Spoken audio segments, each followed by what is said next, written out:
Pare, napanood nyo yung laban ng Gilas, Pilipinas at saka yung China, no? Ha? Ngiting tagumpay tayo ngayon. Lahat ng mga Pilipino, di ba? Tagumpay talaga tayo mga pare kasi nakaisa rin kahit papano ang Gilas, di ba? Tapos ang kalaban pa natin, yung China. Parang agawan lang ng ano yan, teritoryo eh.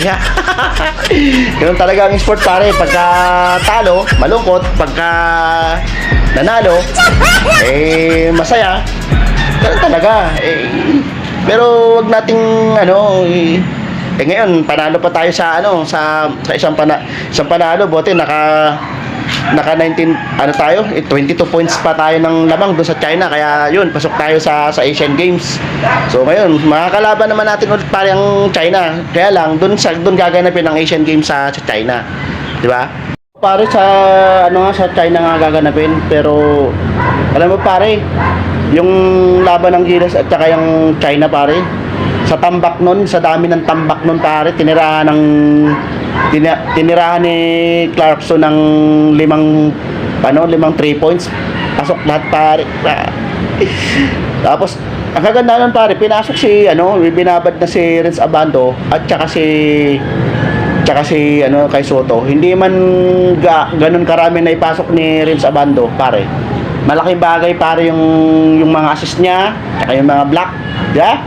Kay Soto sa mga rebound din, hindi rin naman siya gaano nakapasok, pero ang laking bagay pare, hindi man sila mga nakarami ng puntos doon pare, pero napakalaking bagay. O kita nyo na, nanalo, di ba?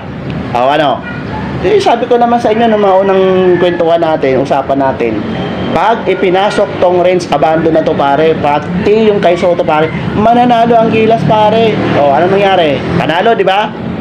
Pare, tinalo pare ang Gilas ng 4 na laro, pero napakaganda naman pare ng ginawang record ng tambak, di ba? Tsaka malaking bagay din pare si Dwight Ramos. Ha? Labas loob ang laro nun pare. Kaya malaking bagay din yung naipanalo natin ng para talagang pasok tayo sa Asian Games. Alam mo ba pare, doon sa Asian Games, 4 yung team doon pare ang makakapasok sa Olympic pare, ang magiging qualified doon pare sa Olympic pare. Kaya alam mo pare, pagdating sa mga Asian Games pare, tayo diyan, quality tayo diyan pare, may palag tayo diyan pare. Kasi sa Asian Games pare, kung mga Lebanon, Iran, China, Korea, medyo tayo diyan, nakakaangat na tayo diyan kahit wala pa si Clarkson pare. Nandiyan naman yung balita ko pare, isasama sa team yung negro, kaso mga negro nga lang talaga no, si Brownlee at saka si Guami. Yung Burubugyot paring boy, si Dwight Ramos paring boy, Burubugyot, malaking bagay sa atin sa Gilas pare, kasi malakas sa rebound, malakas sa labas loob pare. Nahirapan sa kanya pare yung si Alexander pare, yung naturalist ng China. Napikon kay nagalit kay Dwight Ramos pare, kasi nung last 2 minutes hindi yung mga pare, 11 second na lang yata yun pare. Nakiusap yung Alexander na wag na i-shoot kasi tambak na nga naman talaga eh. Pero anong ginawa nung Ramos pare? Ang laki ng malasakit niya sa Gilas pare. Sinut niya pa rin pare, nagalit yung Alexander pare, yung naturalist na naglalaro sa NBA. Ang sabi niya, hindi na nga kita binantayan, tapos pinasok mo pa. Nagalit sa kanya.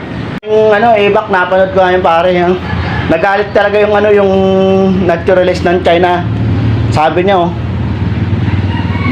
di na nga kita binantayan, sinut mo pa ang sagot naman ng Dwight Ramos pare, kailangan namin to kasi naghahabol kami ng points, di ba? Para makapasok kami sa Asian Games. Di ba? Paring boy, paring Ebak, naintindihan niyo yun? English yan di ba? Pare, so taka kinulose up naman ng camera yun pare. Hindi man tayo pare nakakapag-English pare, pero nakakaintindi tayo, di ba? Pinoy tayo eh. Gilas, Pilipinas! Puso! Alam nyo pare, Ako rin naman, hindi ko rin naman masyadong naiintindihan yung English pare, pero naiintindihan ko rin naman yung sinabi nung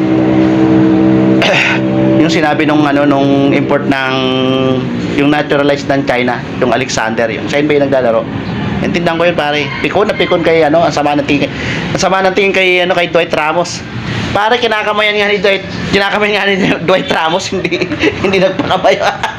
Hindi nagpakamay yung ano, hindi nagpakamay yung naturalized ng China, yung napikon na pikon. Hindi kasi nakaporo, binantay ng Ramos eh. Pero para talaga mabawi yung China na yan pare, maniwala kayo sa akin. Pero tingin ko yung ano kasi nila, yung malaki nila, yung 7'5 na si Shioki. Hindi na kapag lari pare, may injury pare. Kaya walang naitapat kay Soto eh sa rebound. Pero maniwala kayo sa akin pare, babawi yan. China na yan. Yan ang mga agaw ng territory. Teka lang mga pare. Bakit naman pare, damay pa China ka territory ka. China mga player ng China, hindi kami bakit teritoryo, kami import na, laro lang kami kahit taro amin China ha. Bakit kayo damay pa teritoryo, masyado kayo maranda at teritoryo namin ha. Pero ano naman kayong binabangkit namin dito teritoryo, eh talagang mga agaw kayong teritoryo.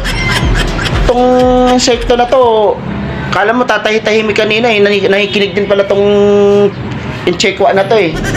Umuwi ka na doon sa inyo sa China. Doon kayo manirahan sa inyo. So tayo nagkikwento, narinig pa lang itong ano na to eh, no? Nung tulokoy na insekto na to eh, no? No? Tingnan natin itong insekto na to para makatikim to ng bugbog ng inaagawan ng teritoryo. Ano, mga pare, bugbogin natin, ha? Gigigil ako sa mukha ng mga insect na to eh. Pare, kawawa naman pare, baka magulpi lang natin yan pare, baka umuwi sa China yan, puro black eye yan pare. Sabihin dito, minaltrato dito yung animal line chick na yan eh. Pare, sira yung usapan natin eh, no? Biglang sumabat tong chekwa na to eh. Batuin kaya kita ng bola. Batuin kaya kita nitong bola na to. Pare, wag nyo ako golpehin pare. Ikaw mga pare, wag mo ako batuhin bola pare, kasi pag ako nasaktan dito sa Pilipinas, tumbong ko kayo sa presidente namin kay Joey Jinping. Ewan ko lang kayo, pag hindi kayo ginila na naman ng China mga pare. Mga pare, o pala, kanina pa ako nakikinig sa inyo mga pare, o tsapa rin nyo mga pare, mga laro lang basketball pare, pero bakit pare teritoryo, eh amin talaga mga agaw-agaw nyo teritoryo namin ha. Pero sasabihin itong chekwa na to. Ba't na ito? Huwag ka na sumali sa usapan namin dito dahil hindi namin inaagaw mga teritoryo ninyo. Visit ka. Ganito. Pare, wala pa yatang tulog tong insekto na to mga pare. Kung ano mga pinagsasabi. Lalapit-lapit dito tapos may kisabat sa usapan eh.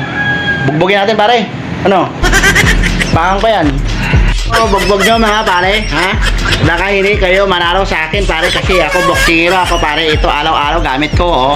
Isasuto ko sa inyo, baka tulog kayo sa akin mga pare. Subukan nyo mga pare, gusto nyo dito tayo mga pare oh. 8-ball tayo rito oh. Wala kayo dito. Doon dito, laban kayo sa akin oh. Malaman nyo kung tino talaga maulong sa akin magkalati ha. Pupurma-purma ka pa dyan ha. Ha? Pupurma-purma. Ano paring ebak? Paring boy? Patulan natin. Yabang itong init na to pare. Hinamon tayo sa teritoryo natin pare. Kaya tayo mga pare. Paring boy, wag. Pag pinatulan natin yung sekwa na yan, wala naman tayo papala dyan. Hindi naman mananalo sa atin yan pare. At patulan, kawawa naman eh. Okay kayo. Ay, lapit kayo sa akin para makita ninyo hanap ito sa akin ha. Wala kayo laban sa akin eh. Wala kayo forma sa akin, puro kayo forma rito sa akin. Dito kayo pa sa akin ha. Sige. Pare, mga pare, patulang ko na itong isip na to pare. Pagkakataon na natin para makabawi. Sige, lapit. Sige. Para ikaw sa akin ha. Alin ka rito, lapit ka rito. Ayan.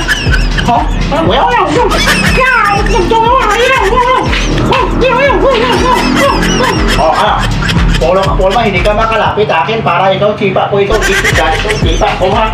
O ano? Wala. Panit kayo sa akin.